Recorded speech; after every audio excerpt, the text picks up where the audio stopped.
Estou aqui recomeçando. Minha bandeira está no lugar errado. Puxar ela aqui. Bom, primeira carta de João, capítulo 1, versículo 5 em diante. O título aqui desse texto é Andar na Luz. Primeiro vamos esclarecer o que é luz, né? Quando a Bíblia fala de luz.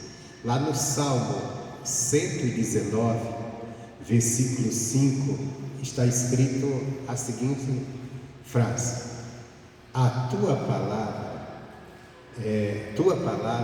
é lâmpada para os meus pés e luz para os meus caminhos.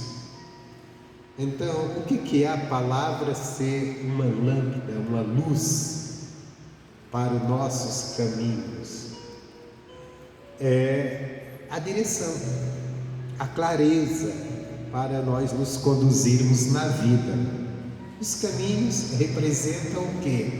O decorrer da nossa vida, nossa caminhada no dia a dia, as decisões que vamos tomar, as direções da vida que vamos seguir, e são os caminhos. E a luz, a palavra é a luz no sentido de que ela nos dá clareza, como nós devemos fazer escolhas, como nós devemos nos conduzir em todo o decorrer da nossa vida, como nós devemos agir. Então, quando se fala em luz na Bíblia, não é uma luz assim, é uma luz no sentido de clareza, como você deve se portar, porque nós temos que entender que se nós andarmos com sabedoria, nossa vida vai ser bem edificada. Se a gente agir como louco, fazendo loucuras da vida, sem entendimento, nós vamos, algumas coisas, você até dá uma acertadinha, mas na maioria você vai, como dizem, quebrar a cara, não é verdade? Quando você anda sem sabedoria, sem inteligência, você quebra a cara. Então a palavra é uma luz que ela te dá sabedoria, ela te esclarece, te dá esclarecimento do que você deve fazer, como não deve fazer. Isso pode ser em qualquer coisa na nossa vida, como a gente conviver em sociedade, como a gente conviver entre irmãos, como a gente conviver no casamento, na família. E toda a palavra vai nos ensinar como nós devemos nos portar em determinados lugares. A Bíblia, ela é tão completa de conselhos. A Bíblia não só tem o poder de Deus em ação quando nós cremos, como ela é completa em conselhos para a gente estar bem. Ela é tão completa que ela nos ensina até como gastar o nosso dinheiro. Ela nos ensina até como nós devemos nos portar quando vamos a uma festa e sentamos em uma mesa para comer. Até isso ela nos ensina. Que é isso, pastor? Ele vai ensinar isso para alguém? Vai, tem conselho para isso. Lá no livro de Provérbios, não é a mensagem de hoje, então você não precisa ir lá. A Bíblia diz: se tu for um comilão, sabe aquela pessoa que come muito, exagerada, ele diz: quando você for no banquete do governador, quer dizer, num lugar fino, você põe uma faca na garganta. Que é isso? Você vai escotar a garganta? Não, ele está dizendo: você domina sua grotonaria. Domina sua grotonaria, porque às vezes ali tem muitas coisas boas e você pode até ser censurado. Lógico que isso aí tem outros sentidos, mas pegando direto os conselhos, às vezes precisa. Porque tem gente que às vezes for no banquete passa até vergonha, né? Até uma vergonha. Então, se domina. Aliás, a Bíblia fala de glutonaria, né? Do homem glutão, comelão. Que eu estava vendo isso, até conversando outro dia com a minha esposa, E a gente está falando acerca da alimentação para a saúde. Você sabe que todo alimento que Deus deixou aí é bom. E você pode usar dele, a não ser que você tenha algum problema. Mas você vai, os médicos sempre dizem, tal alimento é ruim para isso, é ruim para aquilo. Às vezes, se você for ouvir muito essas coisas, principalmente hoje com a internet, você não vai comer mais nada. Só que todo alimento que Deus deixou aí, o nosso corpo precisa dele para alguma coisa. Agora, o que atrapalha? O que atrapalha é a pessoa comer desordenadamente.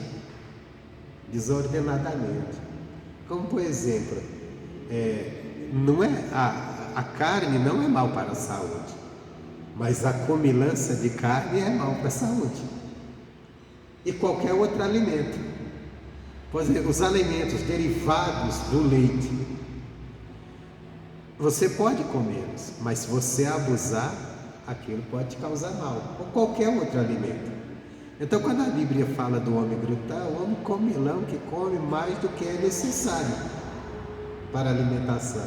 E se a gente souber medir, se a gente for, por exemplo, você for numa nutricionista, você vai ver que ela vai te mostrar como você deve se alimentar. E se você for glutão, você vai dizer assim, não dá não, é muito pouco. Mas não é o que o teu corpo precisa. E às vezes o excesso que você come de um alimento é o que te causa mal.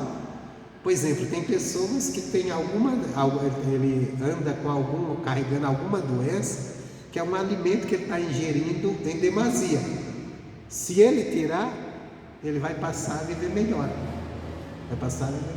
Então, quer dizer, o que eu quero dizer aqui, eu não quero falar de alimento, eu vim aqui, não sou especialista nisso, mas é que na Bíblia você vai ter conselhos para tudo, até para você ser moderado em tudo, até na hora de comer. Porque muita gente, já viu aquela coisa? Nós não precisamos comer para ficar mole, dizendo, eu comi tanto agora, que deu até uma moleza. Está difícil até de levantar. Não precisava daquilo. O corpo não precisa daquilo. O corpo precisa que a gente se alimente o suficiente. E até com essa demasia toda. Mas, voltando aqui à palavra de Deus, a Bíblia tem conselho para tudo. Como eu falei também, ela ajuda você, ela te ensina como você gastar o seu dinheiro. Qual é o conselho que Deus tem para isso? Não gasteis o vosso dinheiro naquilo que não é pão. O que não é pão? Desejos, vontades. Eu já falei disso aqui.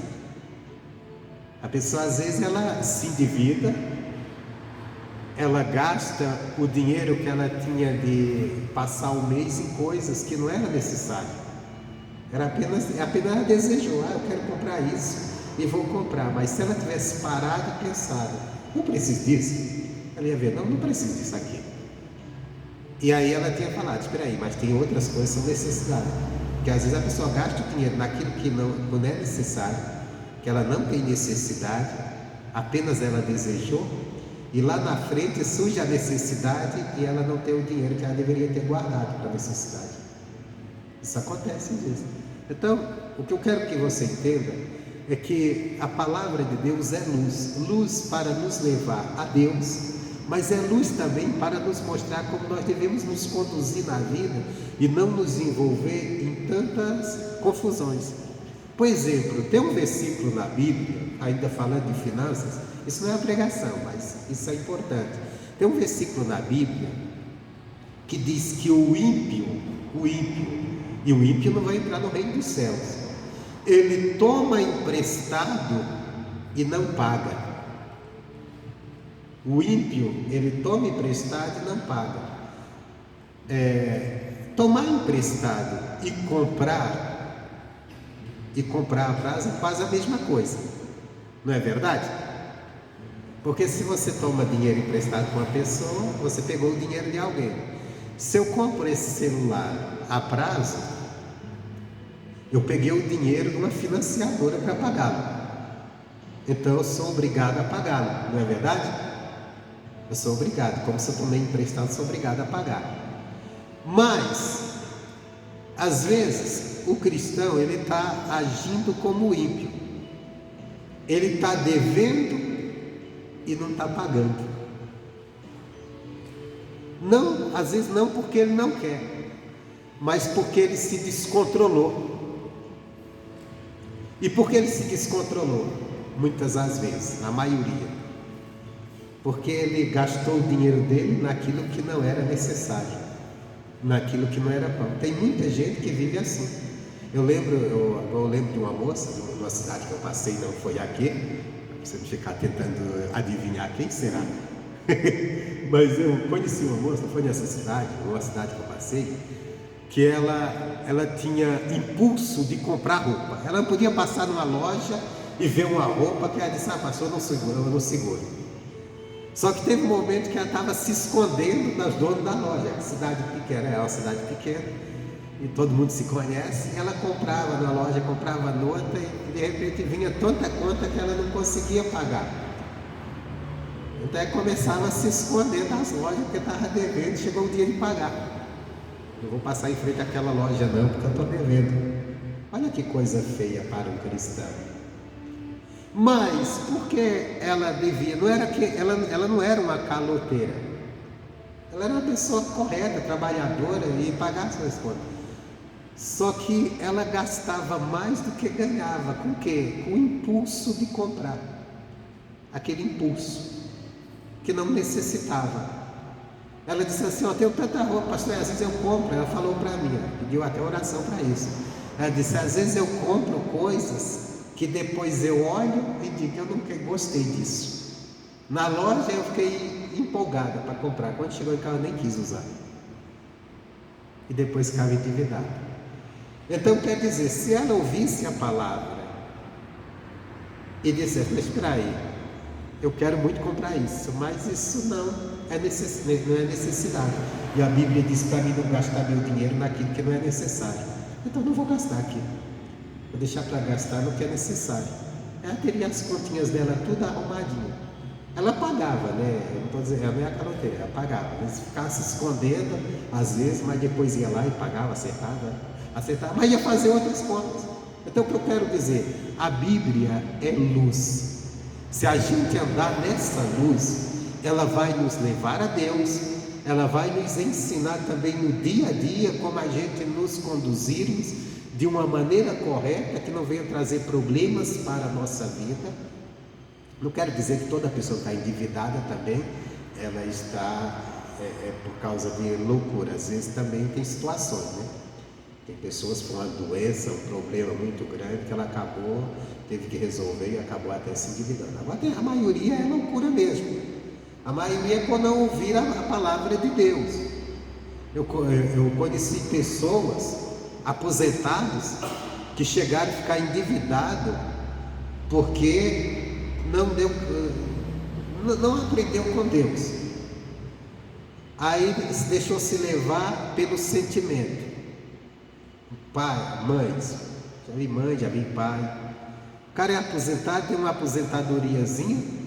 Aí você sabe que o aposentado, ele é fácil de fazer, de adquirir crédito, principalmente com bancos, com essa turma de agiotas, porque os caras já descontam na folha de pagamento dele. E eu lembro de um caso de uma mãe que ela estava passando até dificuldades, até necessidade, porque o filho dela convenceu ela de comprar um carro para ele. E ao invés dela dizer não, ela disse sim. E ele não pagou. Então a aposentadoria dela ia todinha na prestação do carro dele. E ela ficava sem poder comprar o alimento. Olha que coisa séria. E ela poderia muito bem dizer, não vou fazer isso para você, porque a Bíblia ensina isso. A Bíblia ensina que você não deve ser fiador de ninguém. E se você se colocou, você corra atrás para desfazer, senão você pode perder até a cama que dorme. Isso está na Bíblia. Isso está na Bíblia. Esse negócio de ser bonzinho com as pessoas, tem limite. Bom, a bondade nossa de ajudar as pessoas está dentro da nossa condição, não além. Não além. Se você assumiu dívida de alguém, você é obrigado a pagá-la. Se o cara não pagar, você é obrigado. Isso é verdade, senão você é devedor. Aí você entra no campo do ímpio.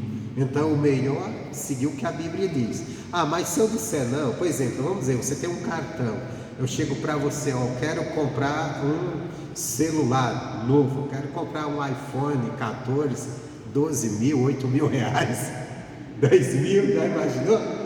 Aí eu falo assim, ó, com o meu salário eu não tenho condição de fazer isso, a prestação dele é 1.000 e tantos reais. Então deixa eu comprar no teu cartão, deixa aí, irmã Rosa, comprar com o seu cartão. Aí você diz assim, eu falar não, pastor, vai ficar bravo, vai virar a cara para mim. Meu irmão, que eu fique com a cara parecendo um monstro para a senhora deve dizer não.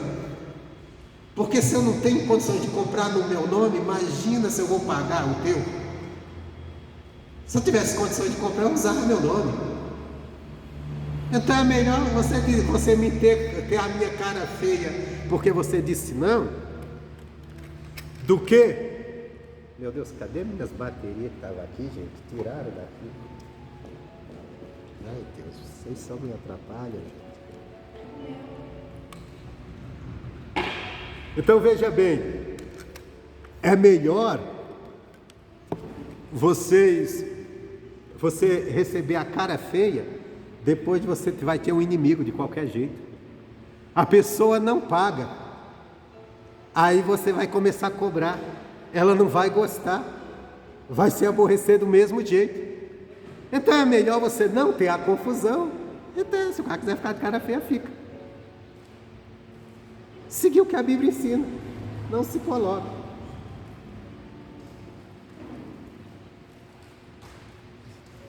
Fica assim. Então quer dizer, obrigado.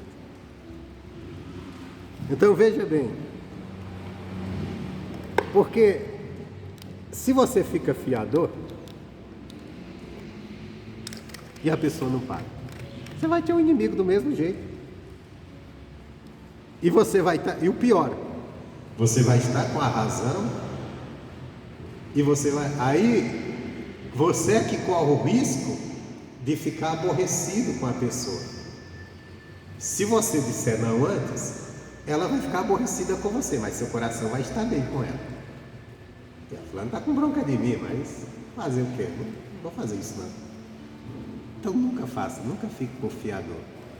Cartão de crédito, você tem cartão de crédito, trabalha com cartão de crédito? Cartão de crédito é uso pessoal, para você. Não é para mim, não é para ninguém. Não é para mim. E se você vai fazer uma compra para alguém no seu cartão, então esteja seguro que você pode pagá-lo. Porque se ele não pagar, é você que vai ter que pagar. É igual aquilo que Jesus disse: quando você emprestar dinheiro, empreste sem esperar receber. Por que Jesus ensinou isso? Jesus estava ensinando que é certo tomar emprestado e não pagar? Não, é errado, porque quem toma emprestado e não paga é o ímpio. Mas ele disse, mas se você emprestou, então não fique esperando receber, porque se o cara já tomou emprestado para você, porque ele está numa dificuldade danada. Então empreste se você tem condições. O certo é ele vir te pagar. Se ele vir te pagar, você tem que receber, é verdade, você emprestou. Mas se ele não puder, perdoa. Era o que Jesus estava dizendo. Jesus está ensinando. Então tem coisas que você fazer, você tem que estar pronto, de coração e de dinheiro. De coração, está pronto a perdoar. Poxa, eu fiz isso para o fulano, ele passou a perna, não pagou, tudo bem, eu vou pagar e perdoo ele. E ainda dizer, ó, você não pagou, você está errado, mas eu te perdoo. Só que você não pode mesmo, não está perdoado. Porque tem isso, porque você não pode, também nunca, até esse dia eu vi uma pregação interessante sobre o perdão. Que às vezes a pessoa diz assim, eu perdoei, eu esqueci, nem falo nada. Não, você tem que levar as pessoas a compreender que ela errou, mas que você está perdoando. Você tem que alertar, porque você tem que mostrar a ela que ela está errada, para ela ter consciência do seu erro. Até vi essa pregação em cima de José com os irmãos. José perdoou os irmãos? Perdoou, mas ele mostrou o que eles fizeram com ele. Vocês fizeram errado, vocês me venderam, mas eu perdoei vocês, porque Deus me abençoou muito mais. Então não é aquela questão, não, eu vou dizer que está tudo bem, vou fazer para o cara se sentir, não, tem que mostrar, não, você, tu errou comigo, hein? Foi errado, mas está perdoado, desde já, vamos esquecer isso. É a mesma coisa, quando você empresta, ou se você emprestou teu nome, o teu cartão, se o cara não pagar, esteja pronto para pagar a dívida e ainda perdoar o cara. Você está pronto para isso? Não, não estou, pastor. O cara passou a perna comigo, não foi certinho, eu fico irado, eu vou carregar. Então, melhor você estivar antes. Chega antes, faz o que a Bíblia está dizendo. Não, não faço. Ah, mas você tem cartão? Outro dia tem um amigo que chegou para mim e falou até no negócio, aí, vou fazer isso, o seu cartão? Eu não tenho cartão, minha esposa que tem, uso dela. Aí eu falei assim, não, eu sei que o camarada é meio atrapalhadinho para pagar, você até paga, mas tem que correr atrás. Eu falei, não, tem não. É isso. É melhor você fique aborrecido. Meu irmão, voltando aqui, a Bíblia é luz. Tudo que a luz ensina é para a gente viver melhor. E eu tenho certeza, você não perde um amigo, ou um irmão, ou um parente, porque você diz não a uma coisa. Ele fica aborrecidinho pelo momento, mas depois ele vai ver que tem razão, que você tem razão. Agora você perde um amigo quando você empresta, ou quando você empresta seu nome, e ele te deixa com a dívida e você começa a pegar no pé e de repente há discussão. Aí, meu irmão, é difícil recuperar mesmo, porque você vai se sentir no direito, vai falar o que não deve, às vezes também, o outro também vai querer te falar, e de repente a confusão está feita. Evite a confusão antes. Não para te ajudar não. Ah, mas você pode. Bom, posso até mudar, mas você não pode pagar. Se você pudesse, você comprava no seu nome. É isso. Ah, mas é uma coisa que a pessoa tem muita necessidade. Bom, se tem muita necessidade e eu posso ajudar, então eu vou lá e vamos dizer que uma pessoa está dormindo no chão, ele tem a necessidade de comprar uma cama, ele não pode. Aí ele vem e compra para mim, e eu tenho condições, por que não eu comprar a cama e dar de presente para ele? Dá um jeito. Não, eu vou tirar no meu nome e eu pago. Se você puder me pagar, você paga, senão eu estou te dando de presente. Pronto, acabou, é outra coisa. Mas isso dificilmente você vai encontrar essa pessoa desse jeito, até se encontrar, dá até para... Se a pessoa está numa condição dessa, ela está precisando de muita ajuda, né? Aí vai ter que realmente reunir um povo e fazer uma ajuda ali melhor do que está emprestando. Mas voltando aqui, primeira carta de João, capítulo 1, versículo 5. Esta é a mensagem que dele ouvimos e vos anunciamos. Dele quer dizer de Jesus, né? Que é João que andou com Jesus falando da mensagem que eles ouviram de Jesus e que agora é a mensagem que eles anunciam, é a mensagem anunciada para a igreja, que Deus é luz e não há nele treva nenhuma. Aqui tem duas coisas que nós vamos pegar. Trevas representa a ignorância, a falta de conhecimento, e trevas também pode representar o pecado, né? Que Deus é luz, nele não há pecado. Mas vamos pegar que Deus é luz, Deus é conhecimento. E quem anda com Deus, quem busca de Deus, quem busca a palavra de Deus, está buscando conhecimento de Deus, conhecimento das coisas de Deus, para que venha andar nele. Porque aí ele diz aqui, continuando, versículo 6: se dissermos que temos comunhão com Deus e andamos em trevas, mentimos e não praticamos a verdade. Aqui eu vou no conhecimento. a luz, que é o esclarecimento, que é a palavra de Deus. Se nós dizemos que andamos em comunhão, irmãos, isso é muito sério. Eu vou tirar aqui o quesito pecado, porque o pecado, ele é a consequência da falta de informação, da falta de conhecimento. O mundo não conhece a Deus, não conhece a vontade de Deus, anda na sua vontade, então anda no pecado. Então o pecado já é uma consequência disso, é o resultado disso. É o resultado. Então, se dissermos que temos comunhão, vamos dizer, eu falo para você, não, eu tenho comunhão com Jesus, eu vivo em comunhão com Deus, mas eu não conheço a Deus, eu não procuro compreender as coisas de Deus, eu não tenho conhecimento, dificilmente eu vou estar andando na luz, eu vou estar em trevas.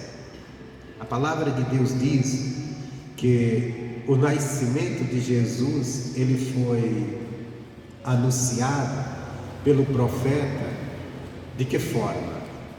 Diz assim, um povo que estava em trevas, sentado à sombra da morte, para eles brilhou uma grande luz.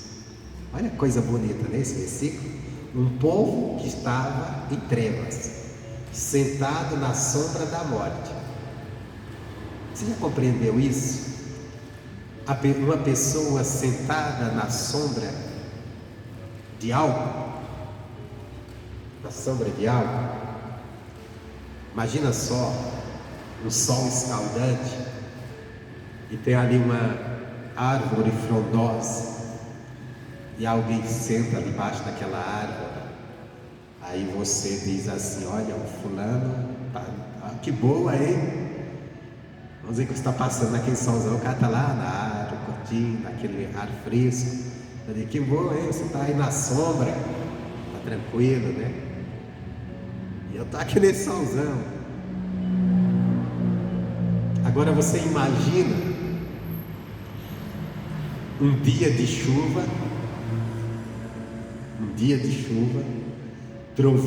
trovões, relâmpagos, e a pessoa se guardando debaixo da sombra de uma árvore.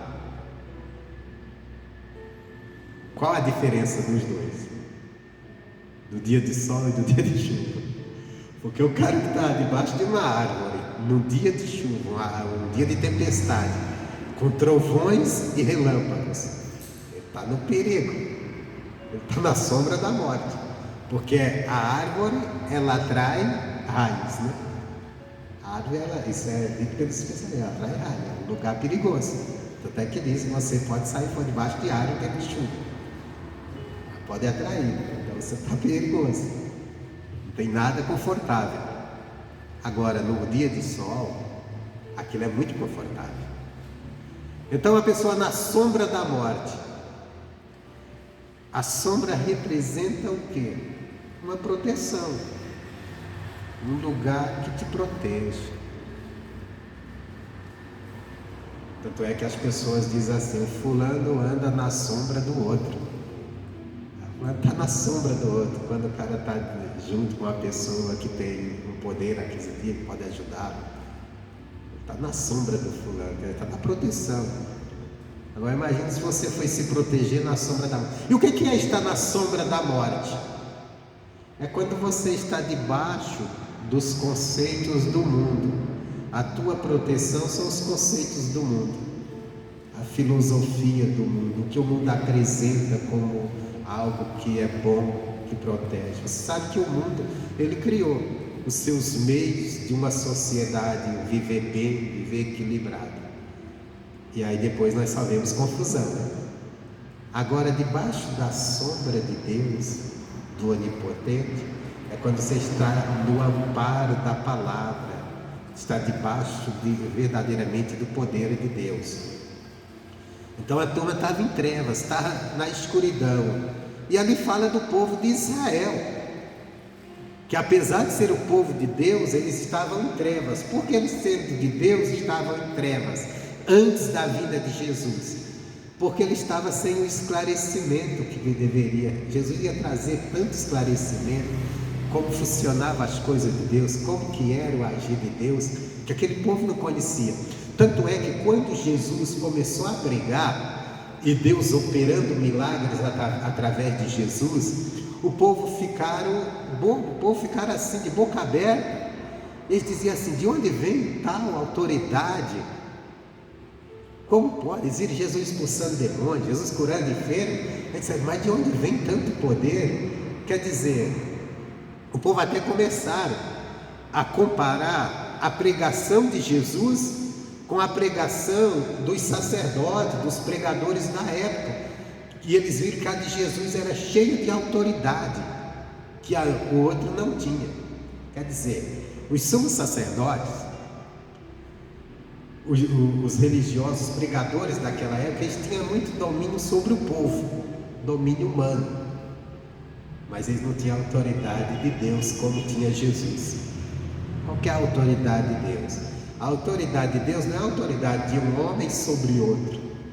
A autoridade que Deus dá a um homem é a autoridade espiritual, a autoridade de ajudar uma pessoa que está possessa de um demônio a ser liberta do demônio, a autoridade de ajudar uma pessoa que está enferma a ser curada, a você orar, repreender a doença e ela sair do corpo daquela pessoa, repreender aquele demônio que está oprimindo a pessoa, escravizando, às vezes escravizando no vício, no mal, e a pessoa ser liberta. Isso é a autoridade de Deus, que Deus dá ao homem, é a autoridade que Deus deu à igreja. Essa autoridade de ter domínio sobre as pessoas, isso não é a autoridade que Deus deu para o homem, isso não é a autoridade da igreja. Essa autoridade, o homem gosta disso, o homem gosta de ter domínio sobre outro, gosta de ter esse domínio, e às vezes até os homens de Deus, eles estão buscando muito essa autoridade, de querer mandar no outro homem, ter domínio sobre os homens, mas isso não é a autoridade da igreja. A autoridade da igreja não é domínio, não é a igreja ter domínio sobre governo, a igreja ter domínio sobre pessoas, é a igreja ter domínio sobre o mal, dominar. É a igreja mostrar o poder de Deus, e quando ela mostrar, pessoas vão se submeter a Deus através da igreja. E às vezes, se a gente não tomar cuidado, perde-se isso. Vai se perdendo, vai buscando muito poder humano, vai poder um homem querendo dominar o outro, dirigir as pessoas para onde ele quer, quando na verdade nós precisamos ter o poder de Deus para com ele servir as pessoas. Como é que eu sirvo as pessoas com o poder de Deus? Quando eu estou cheio de fé, de confiança, de orar para o doente e ele ser curado, e eu oro e ele é curado. Não foi eu, não foi o poder meu, foi o poder de Deus, mas eu fui usado. Quando uma pessoa está possessa de um demônio, eu uso o poder de Deus para libertá-lo. Não fui eu, foi Deus, foi o poder de Deus sobre mim, não fui usado. E esse é o poder que nós devemos buscar, esse é o poder que Deus quer da igreja. Isso está tudo na Bíblia. Através do conhecimento de Deus, nós vamos ter esse esclarecimento. Por exemplo, na época de Jesus chegou numa época em que o povo estava muito conformado com a política atual, o povo de Israel, porque qual era a política atual que estava dominando Israel? O Império Romano. E aquele povo eles viviam numa confusão. Por outro lado também tinha aquela classe religiosa que comandava o povo, que gostava de se unir a Roma para ter também poder ali. Tanto é que quando levaram Jesus até o governador, e o governador não queria crucificar Jesus, eles obrigaram o governador a crucificar, porque eles disseram assim: ele se faz rei, e quem se faz rei é contra César. E o governador pensou: não posso ir contra César. Se esse povo for lá e dizer que eu estou indo contra César, que eu estou apoiando alguém contra César, a coisa vai ser feia para mim. Aí ele disse: eu tenho que me render aqui, eu tenho que crucificar mesmo, eu tenho que crucificar. Tanto é que ele chega, aquela frase bem conhecida, que ele chega e diz: tudo bem, está na mão de vocês, e pede água, lava as mãos e diz: olha, eu lavo minhas mãos acerca desse justo. Em outras palavras, ele estava dizendo o quê? Eu não tenho o que fazer, vocês estão querendo assim, já invocaram até o nome de César, eu não posso ir contra César. O governador era sujeito ao romano, era dos romanos. Aí ele disse: então faça o que vocês quiserem. E tanto é que ele colocou também, foi tão contrariado, porque Pilatos, ele crucificou Jesus, ele contrariado, que ele até na hora de escrever lá na cruz, ele escreveu em 3 línguas, que era o rei dos judeus. E os judeus vieram até reclamar: não, você não pode fazer isso, então você tem que colocar que ele se dizia rei dos judeus. Aí ele falou assim: já fiz, está assim, então vai ficar assim mesmo, acabou. Porque ele não queria. A própria mulher dele mandou dizer: olha, não te intrometes no negócio desse justo, esse homem é justo, não te intrometes. Mas aí tinha o quê? Tinha os judeus usando o poder político. Se você não fizer isso, nós te denunciamos a César, porque ele disse que era rei, e não pode ninguém se fazer rei, que rei é César. Aí deu no que deu. Então, voltando aqui, então, o poder da igreja é outro poder, não o poder de homem sobre homem. Lógico que o homem gosta muito desse poder, de estar no comando, de estar no domínio, mas o poder da igreja é o poder de Deus. É uma igreja cheia do poder de Deus, pessoas cheias do poder de Deus, o poder de orar pelo doente e de ser curado, o poder de orar pelo o cativo e deixar ele liberto. Esse é o poder que Deus quer encontrar em cada um de nós, que é algo dele em nós. O homem dominando o outro não é Deus, não é Deus. Deus não me colocou para dominar. Tanto é que os apóstolos, eles ensinam a igreja, mostram o caminho que deve andar, mas ele diz assim: nós não temos domínio sobre vossa fé. Nós não temos domínio, é vocês, a fé é de vocês. Continuando aqui: se dissermos que temos comunhão com Ele, andamos nas trevas e mentimos e não praticamos a verdade.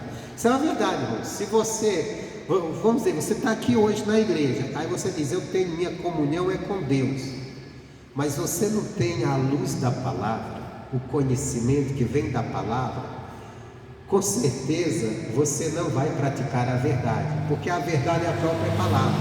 Você pode praticar religião, um segmento religioso, mas você não pratica a verdade, porque a verdade está no Evangelho, a verdade está na palavra, e nós só praticamos a verdade quando praticamos a própria verdade, que é a palavra.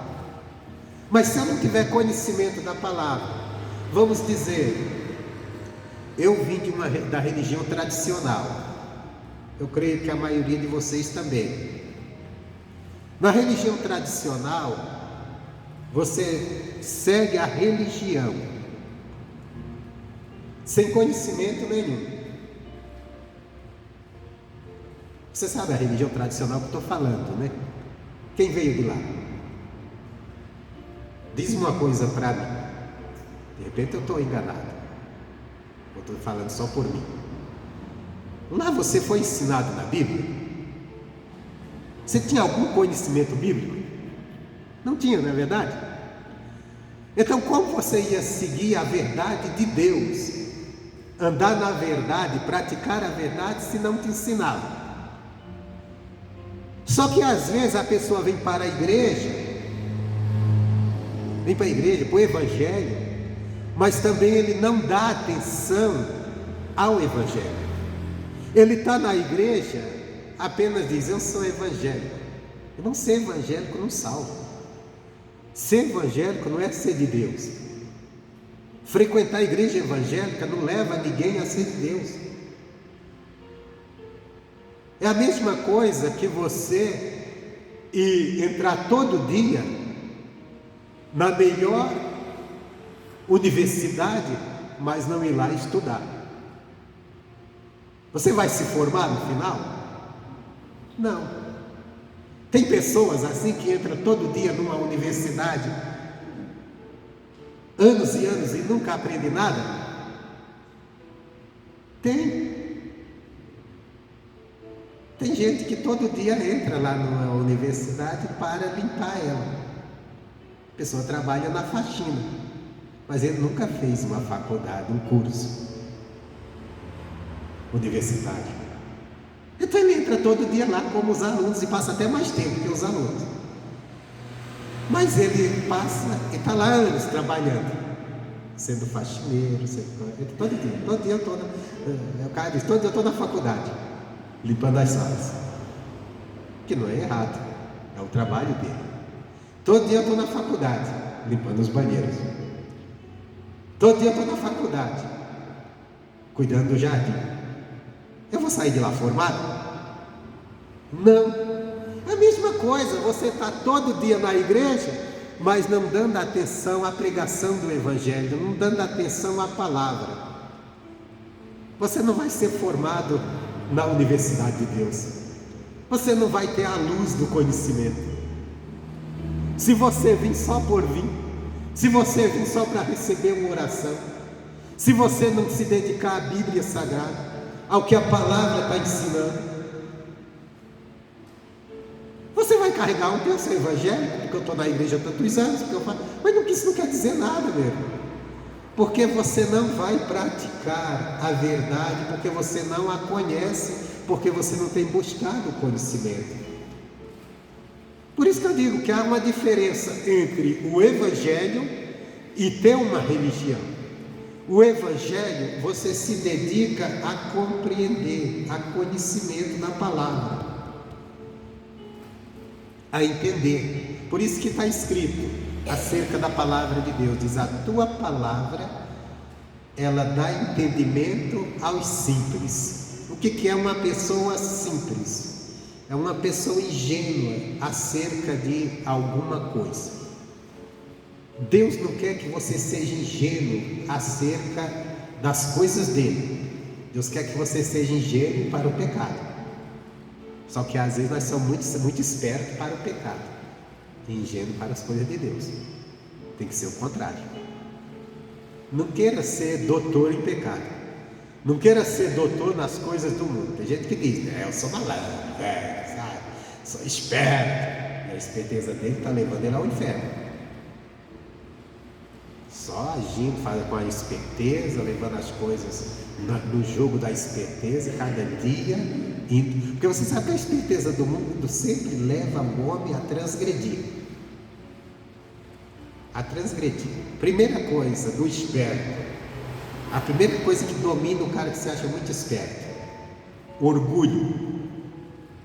Já viu que toda pessoa que se acha esperto, ele é orgulhoso? E ele tem orgulho de passar alguém para trás. Ele tem orgulho de ser mais esperto que o outro. Então já vê que isso não é de Deus. Sabedoria é de Deus, esperteza é do diabo. Sabedoria, não sabedoria humana também. Sabedoria humana geralmente é junto com a esperteza. Sabedoria e conhecimento da palavra, de ciência das coisas de Deus. E às vezes tem um versículo na Bíblia, um relato, que fala que quando Jesus estava falando, os judeus começaram a zombar dele. E sabe por que eles zombaram de Jesus?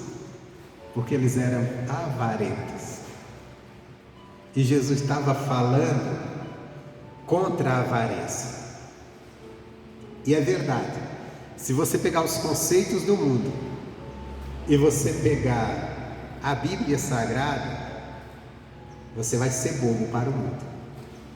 Vou pegar o que eu acabei de citar aqui antes. Quando Jesus disse: emprestai sem esperar receber. Não é uma pessoa boba? É cara bobo. Você vai emprestar para o cara sabendo que ele não vai te pagar. E Jesus está dizendo: empresta. Não, ele ainda diz assim: emprestar quem te pedir emprestado. Empresta. Você tem, então dá. O cara está pedindo, está necessitado, dá. Empresta. Agora sem esperar receber. Irmão, papel de bobo, né? Você já vai emprestar, sabe que o cara não tem condições de te pagar. Mas o que Jesus estava dizendo? Olha, o cara está necessitado. O cara está necessitado.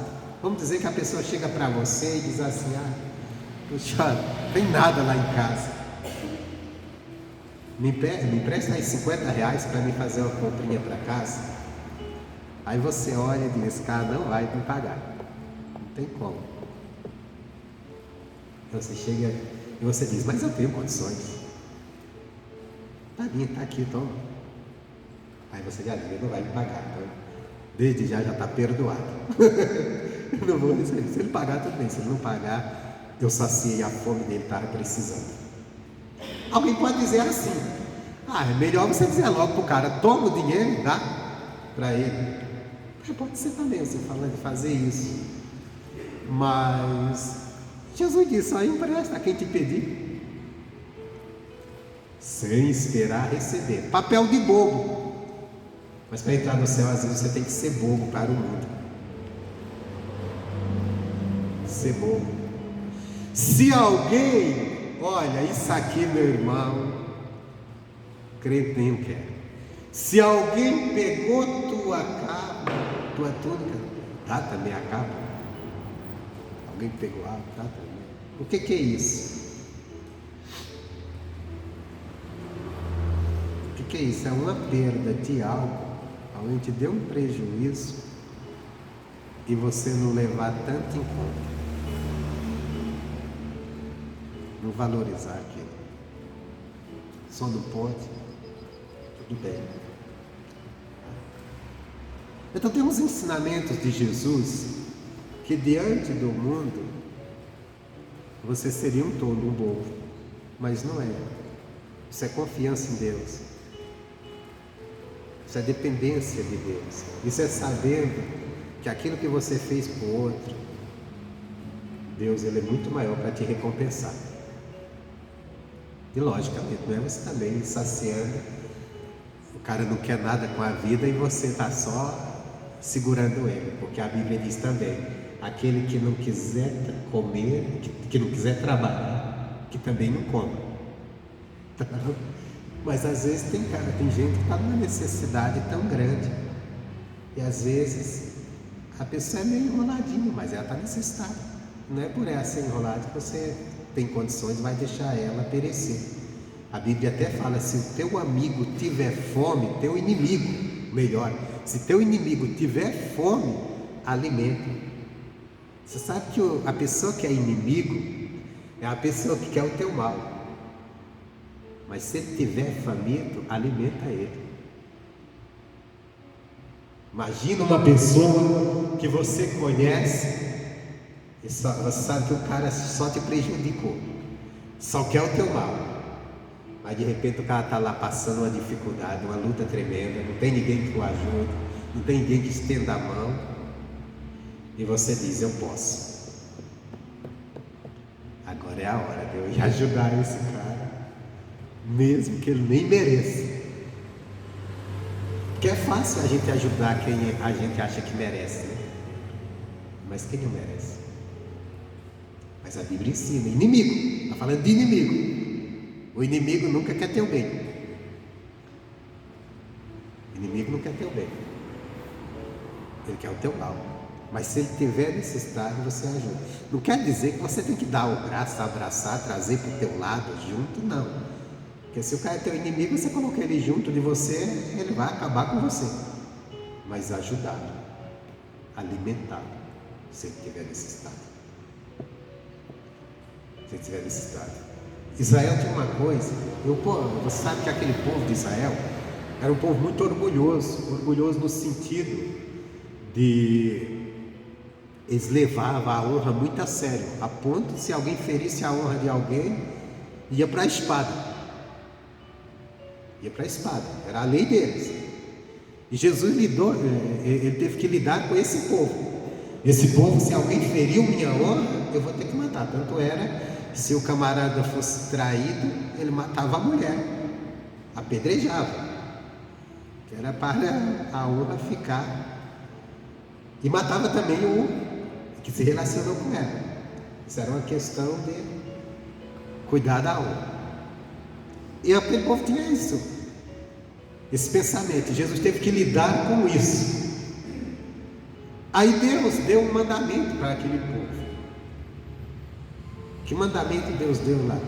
Deus disse assim: olha, se o jumento, o boi da pessoa que você não gosta, que é teu adversário, se você vê ele caído sobre a carga, está morrendo, E o camarada está lá sozinho e não tem quem ajude, o bicho vai morrer.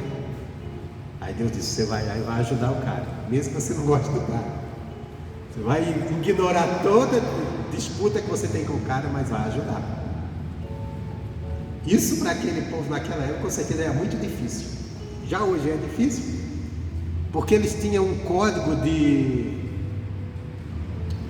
honra muito, que eles cobravam muito. E se alguém se sentisse desonrado por alguém, então, meu irmão, o aborrecimento era grande, até de morte. Tanto era que existia a lei: alguém matou alguém da minha família, eu tenho que ir lá matá-lo.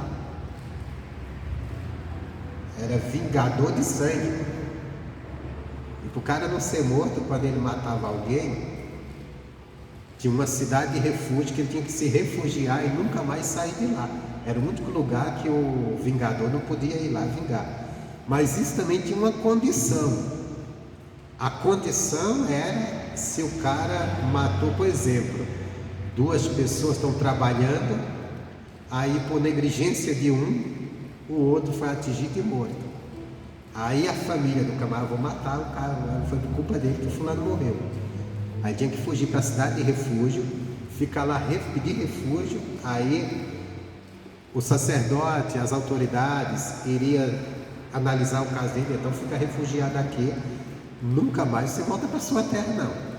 Só tinha uma forma dele voltar para a terra dele: quando o sacerdote daquela cidade morresse, ele estaria livre. Mas se ele saísse daquela cidade de refúgio antes, o vingador de sangue ia lá e matava ele. Era uma questão de orgulho mesmo, de vingar a honra dele ter tirado a vida de alguém da minha família, que Jesus teve que quebrar com tudo isso no meio dos judeus, e por isso que ele foi tão mal compreendido. Mas voltando aqui à palavra, então, se nós dissermos temos comunhão com Deus e andarmos nas trevas, quer dizer, estamos mentindo. O que é andar nas trevas? Andar sem o conhecimento da palavra. Às vezes as pessoas pegam essa palavra e dizem andar no pecado. Logicamente, se você tiver seu conhecimento da palavra, você vai acabar andando no pecado mesmo. Porque sem o conhecimento, a palavra é quem nos mostra o que é certo e o que é errado. Nós até, de consciência, nós temos o que nós aprendemos por tradição, algumas coisas que é certo e que é errado. Mas tem muitas coisas que a pessoa sem a palavra depende como certo, que são erradas aos olhos de Deus. Então só a palavra pode nos esclarecer, pode nos trazer essa luz. Só o entendimento da palavra pode nos trazer essa luz. E se nós estamos dizendo: não, eu sou de Deus, eu aceitei Jesus, mas eu não quero nem saber da Bíblia, que eu não gosto de ler, não dou atenção à pregação do Evangelho, mas eu tenho comunhão com Deus, eu tenho minha comunhão. Tem gente que diz isso, né? Tem gente que, se você perguntar para ele sobre a palavra: não leio Bíblia, não vou à igreja, não dou atenção à palavra, mas eu tenho minha comunhão com Deus. Está mentindo, porque sem a Bíblia não tem como ter comunhão com Deus. Sem o entendimento da palavra, não tem como você ter comunhão com Deus, porque você vai agir sem a palavra. Eu vou agir no que eu acho, no que eu penso, e eu vou errar, eu vou transgredir. E essa comunhão que eu estou falando é uma mentira, eu estou me enganando. Então eu preciso da luz da palavra, é ela que vai me mostrar como eu devo andar com Deus. E é todo dia, porque todo dia o pecado vem, todo dia situações vêm, todo dia o mundo quer me mostrar algo, quer me dizer como eu devo andar, o que eu devo fazer. E aí eu tenho que examinar a palavra: isso está certo? Tudo que eu recebo lá do mundo, de orientação, do que as pessoas dizem, eu tenho que examinar o que esse camarada está falando, o que tem a ver com a palavra, que sentido tem? Porque se não tem, eu não vou seguir aquilo, eu não vou seguir. Pode ser o próprio pregador, se ele estiver falando não tem sentido com a palavra, por que eu vou andar naquilo? Por que eu vou seguir aquilo? Eu vou seguir o que está na palavra e ter comunhão. Nós temos que ter comunhão com Deus e temos que ter comunhão um com os outros. Só que nossa comunhão com a igreja, com os irmãos, ela não pode ser fora da palavra, ela é na palavra. Se a comunhão que alguém está querendo me levar é fora da palavra, é coisa da cabeça dele, eu não preciso concordar nem comungar com aquilo, não. Não preciso, não, de jeito nenhum. Por exemplo, você vê hoje muito essa briga que nós temos vivido hoje, esse dia, por causa de partido político. Isso é uma coisa dos homens. Nossa comunhão tem que estar firme dentro da palavra de Deus. É na palavra de Deus, essa é a nossa comunhão. Esse é o nosso compromisso como igreja, de um com o outro, na palavra. Não nessas coisas aí que o povo anda brigando, disputando politicagem. Política, cada um tem sua visão, sua maneira de enxergar a política. Eu sei que o mundo é cheio, a política desse mundo, o mundo de pecado, e que a política está governando todo mundo, pecadores e não pecadores. Tem muitas coisas que eu desaprovo, tanto de um lado como de outro. Tem, porque são homens que não têm Deus e que agem das suas maneiras. Então, vamos ter comunhão na palavra, comunhão em orar, comunhão em buscar Deus, comunhão em viver a santificação da palavra, comunhão em buscar a fé verdadeira em Cristo. No demais, aí fica a critério de cada um, a sua visão mudando a coisa. Vamos separar o santo do profano. Tudo o que é mundano é profanado pelos pensamentos de homem, pelas vontades dos homens. O santo é a palavra. O santo. Porém, se andarmos na luz como Ele na luz está, temos comunhão uns com os outros. E o sangue de Jesus Cristo, seu Filho, nos purifica de todo pecado. Quem nos purifica do pecado é a obra da cruz do Calvário, é o que Cristo fez por nós. E se nós andarmos na luz, que é naquilo que a palavra ensina, se nós estivermos afinados na palavra, nós vamos ter comunhão uns com os outros, irmãos. Se toda a igreja estiver andando na palavra, ela vai estar em plena harmonia, em plena comunhão. Mas a comunhão, agora, logicamente, isso aqui tem uma coisa da gente entender. Não é porque nós somos igreja que nós pensamos iguais. Todo mundo aqui tem sua personalidade, tem sua maneira de resolver as coisas. Agora, quando diz respeito à fé e à obediência à palavra, isso nós temos que ser em comum. Nós temos que ser em comum. Mas não quer dizer que você não tem um jeito de ser. Você tem um jeito de se alimentar, outro tem um jeito de se vestir, outro tem um jeito de pensar, outro tem um jeito até de escolher seus governantes. Cada um tem um jeito, não é nesse sentido. Mas agora, quando na hora de crer em Cristo, de assumir a salvação em Cristo, isso aqui nós temos que estar em comum. De orar, de buscar Deus, de dar crédito à palavra de Deus. Isso aqui nós temos que estar em comum. Agora, gostos vai ser diferente. Gostos, por exemplo, tem gente que gosta de viajar, tem outro que não gosta. Tem gente que gosta de passear, tem outro que não gosta, não é verdade? Tem gente que gosta de receber muito pessoas em casa, né? Tem gente que gosta de reunir pessoas em casa. A gente gosta de fazer aquela multidão de gente dentro de casa, família, amigos. Todo domingo vamos reunir aqui, fazer um almoço, fazer um churrasco. O churrasco está bem caro, cara, tem que ter dinheiro para isso. Vamos comer uma pizza. Tem gente que gosta disso, gosta de estar. Tem outro que já gosta da sua casa, é mais para ele, para sua família. Eu gosto da minha casa, é mais para mim, eu gosto mais de ficar na minha casa. Quando eu quero reunir, às vezes eu saio com um amigo, mas a minha casa mesmo, eu gosto da minha casa para a minha própria liberdade pessoal, minha família. Então cada um tem um jeito de ser. Esse jeito você não, porque você é cristão, você não tem que ser igual o irmão nesse sentido, não. Isso aí é diferente. Nós temos que ser unidos, ter a mesma comunhão na hora de orar, na hora de nos reunir para louvar a Deus, de adorar a Deus, na hora de buscar Deus, de crer em Deus, o mesmo pensamento da palavra.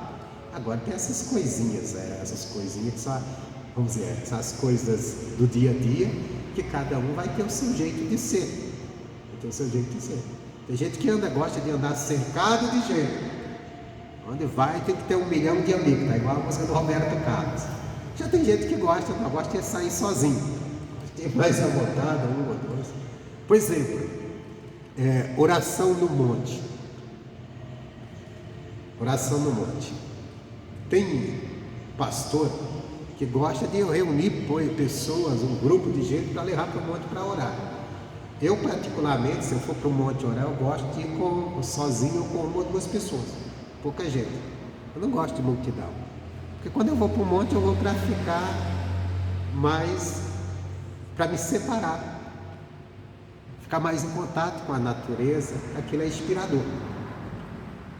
Aí tem um montão de gente, um montão de irmãos do lado falando, então já não tem mais isso aqui é coisa de igreja, para mim. Já não tem mais aquele ambiente o monte para mim é um ambiente de meditação, de você parar e ficar ali pensando, meditando, depois ali orando, mas de comunhão. Eu acho que Jesus fazia muito isso, que às vezes ele mandava os discípulos à frente e ele subia o monte sozinho, ia para o deserto sozinho, um lugar sozinho e orar, que era onde ele ia ter uma intimidade, uma comunhão com o Pai ali, coisa pessoal. Então veja, já tem outros não, que outros gostam, não, vamos lá a galera toda, a igreja inteira, mas isso é cada um, quer dizer, ir com uma turma e com toda a igreja é errado? Não, é certo. E sozinho é certo? É também certo. Cada um são conforme da pessoa ser. Então o que eu quero dizer, porque às vezes as pessoas acham que a nossa comunhão, que nós devemos ter comunhão, nós devemos comungar com todos os gostos. Não, nossa comunhão é em Cristo, é na palavra, é na fé, é na intimidade. Por isso que eu não aceito, irmãos, essa briga que nós estamos vivendo hoje dentro da igreja, de cristãos, por causa de escolhas políticas, um condenando o outro. O cara vota no Bolsonaro, diz: quem vota na esquerda não é de Deus. O outro não gosta do Bolsonaro, tem suas diferenças. Não, quem vota no Bolsonaro não é de Deus. Ou, quando eles não dizem isso, ele diz assim: está no pecado. Irmão, é só escolha política. E é só visão política de cada um. Porque se a gente analisar, de ambos os lados tem coisas de arrepiar. Mas também tem coisas que você diz que pode ser tolerável. Nesse lado aqui é tolerável. Tem gente que não tolera o jeito do Bolsonaro governar, então não vai votar nele. Tem outro que não tolera coisas que a esquerda defende, então não vai votar neles. Mas isso não vai eliminar, independente da escolha, não vai eliminar a obra de Cristo na vida do crente de esquerda ou do crente de direita, porque maior que governante é o que Cristo fez pela igreja, seja o crente de esquerda, seja o crente de direita que verdadeiramente aceitou e creu em Jesus. Agora podemos discordar entre irmãos, discordar da escolha do outro, mas nunca condenar o outro, como nós vemos pessoas apontando o dedo e condenando como se o outro agora estivesse no inferno. E se o cara creu em Jesus, aceitou Jesus, está andando na palavra, a única coisa que ele tem que o outro concorda, que eu não concordo, foi a escolha política dele. Quem sou eu para condenar essa pessoa? E nós estamos vendo essa briga, essa condenação e esse mal-estar que nós temos visto dentro das igrejas, entre os cristãos. E não deveria haver isso, irmãos. Você pode até apontar coisas e dizer, olha, eu não concordo com isso, e eu acho que você não deveria votar nesse cara por isso. E alguém chega, mas se o outro diz, não, olha, eu voto porque também o que você está votando, ele tem isso e isso que eu não concordo. Pronto, sem precisar se condenar, sem precisar espiritualizar aquilo que é carne. Porque isso tudo é carne, é o reino dos homens. O reino de Deus é o Evangelho, é a palavra. O reino de Deus é o poder de Deus governando o nosso coração. Não é nem Deus colocando um homem e dando poder para te governar, para te dominar, não. É o poder de Deus governando o teu coração. Que é quando você entende a palavra, você se sujeita à palavra e se sujeita até às ordenanças humanas pela palavra, não é nem pelo cara, é pela palavra. Pela palavra. Porque Jesus ele nos alcançou e ele nos libertou das mãos do diabo, mas ele nos libertou também dos homens. Jesus não nos fez escravo de homem nenhum. Ele não nos fez. O Evangelho não faz você escravo de ninguém. Você não é escravo de homem nenhum. Você é servo de Deus, não de homens. Agora, aí que entra a liberdade do Evangelho. Jesus disse assim, olha, vocês sejam servos uns dos outros. Servo é o escravo. O que Jesus estava dizendo? Que você é escravo de alguém? Não. Servo de alguém? Não. Ele disse que você se faça voluntariamente. Sirvam uns aos outros, mas é uma coisa voluntária. Isso é coração convertido, isso é coração convencido. Não é por imposição. Não é por imposição. Eu vou ajudar o irmão nisso aqui, não porque alguém está me obrigando, mas porque eu quero servi-lo nisso aqui, nessa missão que ele está, nessa obra que ele está fazendo. Eu quero servir. Isso é uma coisa que às vezes os pregadores têm até medo de ensinar na igreja, porque é mais fácil ensinar que as pessoas é teu servo, estão para te servir, e você não pode dizer não a ele. E na verdade é uma escolha. É uma escolha. Sede servos uns dos outros.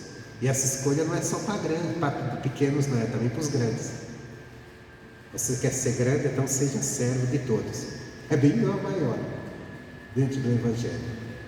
Então tenha-se como escravo. O que é isso? É eu voluntariamente obedecer uma autoridade pela minha consciência com Deus.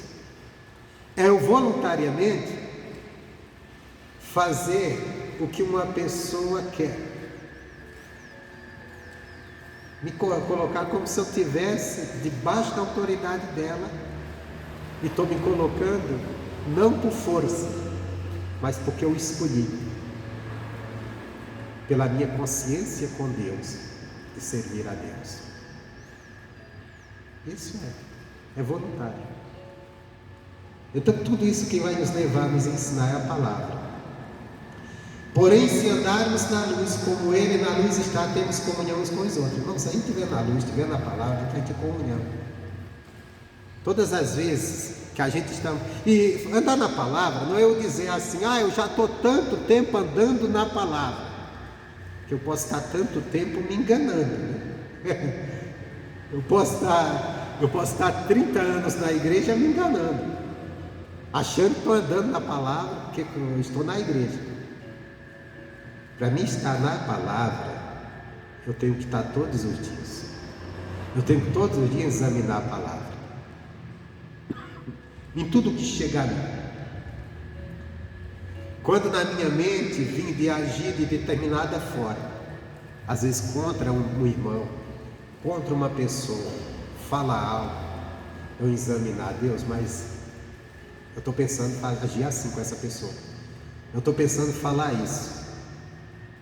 Se a tua palavra concorda com isso, aí Deus vai dizer que sim ou que não.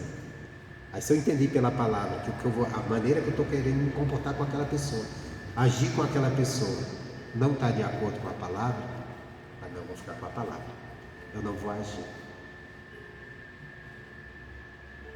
E se a gente assim fizesse, a gente teria comunhão. A gente vai ter comunhão com os outros. Porque na hora que eu prego, que eu tentar apontar o dedo para o irmão e me levantar contra ele, a palavra vai dizer: não faz isso. Não faz isso. Aí eu já não criei uma confusão. Por que nós estamos tendo essa confusão que nós estamos tendo hoje dentro da igreja por causa de político, um irmão apontando o outro, até aborrecido com o outro? Porque estão deixando de lado a palavra, às vezes para colocar à frente as suas escolhas, as suas vontades. Não estou dizendo que não se deve, cada um tem o direito de escolher quem quer. Só que você não pode condenar o outro por causa da escolha de uma coisa que tem nada a ver com a Bíblia, que é coisa de homens. É coisa de homens que nós precisamos lidar com isso também, com as coisas dos homens, porque nós estamos no mundo deles, no mundo que eles estão à frente. Então precisamos lidar com isso. E até com aquele zelo de sermos submissa à autoridade, seja ela quem for, se a gente gosta dela ou não. Infelizmente é isso. Por exemplo, daqui uns dias vai se decidir as eleições. Um dos dois vai ser o presidente do Brasil, o Lula ou o Bolsonaro, que o povo escolher, não é verdade? Eu digo claramente, o que ganhar lá será o meu presidente, porque eu estou nesse país. Eu não vou me sujeitar naquilo que ele colocar contra a palavra, mas no que não, eu tenho que me sujeitar, porque é o presidente, e é o meu presidente, seja Lula, seja Bolsonaro, porque o povo escolheu, não é a minha vontade, é a vontade do povo, seja quem for. Bom, se dissermos que não temos pecado, enganamos a nós mesmos e não há verdade em nós. Aqui há uma coisa boa, que presta atenção. Ele fala de nós andarmos na luz. Apesar de nós andarmos na luz e não devemos andar no pecado, devemos andar na luz. Mas isso não nos deixa pessoas sem pecados, porque a nossa natureza carnal, ela tem o pecado dentro de si. A nossa natureza humana, ela é pecaminosa. Então não tem como eu dizer, não, eu sou uma pessoa muito pura, não tenho nada, comigo não tem erro, eu estou sempre certo. Não. O homem, ele é. Só que aí tem uma coisa boa da gente nos livrar do pecado, né? E se confessarmos nossos pecados, Ele é fiel e justo para nos perdoar os pecados e nos purificar de toda injustiça. Então aí a gente confessa quando erramos. Por isso nunca condene o irmão, nunca aponta o dedo quando vê o irmão errando. Diz que é cristão. Se fosse cristão não fazia isso é um pecador. E você? É o certinho? É o purificado? Limpo? Plano? Não, nunca aponte o dedo. Ore por ele. Ore por ele. Meu Deus, tem misericórdia. A pessoa acorda, que ela desperte. Lógico, também não devemos dizer, o cara está lá no pecado danado, não, o cara é 100%. Não, está no pecado. Se eu puder exortá-lo, melhor ainda. Se eu puder exortá-lo pessoalmente, não ficar em rede social malhando o cara, que isso aí já é pecado também. Mas só que antes de eu olhar para o pecado de alguém, eu tenho que olhar para o meu. Como é a minha vida, os meus erros, Às vezes eu não estou cometendo o erro que aquela pessoa está cometendo, mas estou cometendo um bocado de erros também. Mas uma coisa boa e uma coisa, se confessar o pecado, Deus perdoa e purifica. Então aquela pessoa que está no erro, a gente tem que orar, ou exortá-la, ou orar por ela, para que ela acorda, caia em si. Aqui está falando da igreja, né? Está falando de irmãos, está falando de pessoas de fora, não. Nós temos que entender que essa carta é para a igreja. Está falando de quem está na luz. Então nós temos, vê que o irmão está errado, então ora por ele. Não, pastor, eu não aceito o que aquela pessoa fez, eu vou sair difamando ela, falando mal, porque comigo é assim mesmo, eu não calo minha boca para nada. Então toma cuidado, que o bicho está pegando do teu lado também. Um dia você vai precisar pedir misericórdia e Deus diz, você não teve do outro não, então não vem não. E de seres misericordiosos, que alcançareis misericórdia. Eu não consigo conviver com os erros dos outros, não sou misericordioso com os erros dos outros, eu não vou alcançar também os meus não, quando eu precisar. E o pior, não vou alcançar de Deus. E se dissermos que não pecamos, fazemos-no mentiroso e a sua palavra não está em nós. Não há homem que não peque. E por isso nós carecemos todos os dias daquela palavra que diz: as misericórdias de Deus se renovam todos os dias, e por isso que não somos destruídos. Precisamos da misericórdia dele. Agora devemos cada dia nos purificar na palavra, andar na luz. Mas mesmo andando na luz, no entendimento, no conhecimento da palavra, vez e outra nós falhamos, porque nós somos falhos, irmãos. Amém? Mas nós temos Jesus que nos purifica de todo pecado, se nós confessarmos: Jesus, eu errei, eu falei isso que não deveria falar, eu cometi isso que não deveria cometer, eu agi dessa forma, o Senhor me perdoa. Ele perdoa e purifica ainda, deixa você purinho. Amém, Jesus? Essa é a mensagem que tem para nós. Você que está acompanhando o vídeo pelo YouTube, eu quero te desejar um bom dia, bom dia, boa tarde, boa noite, a hora que você vê, que Deus abençoe você. Você nos ajuda no canal, compartilhando, comentando, dá aquele like, quem não é inscrito, se inscrevendo, compartilha com seus amigos, que essa mensagem venha falar e venha te alcançar. Quero desde já também mandar um abraço para a Renata lá no Ceará, que me acompanha sempre. Deus abençoe a todos e a todos os seguidores, a todos os inscritos, e quem não é inscrito, se inscreve. Deus abençoe.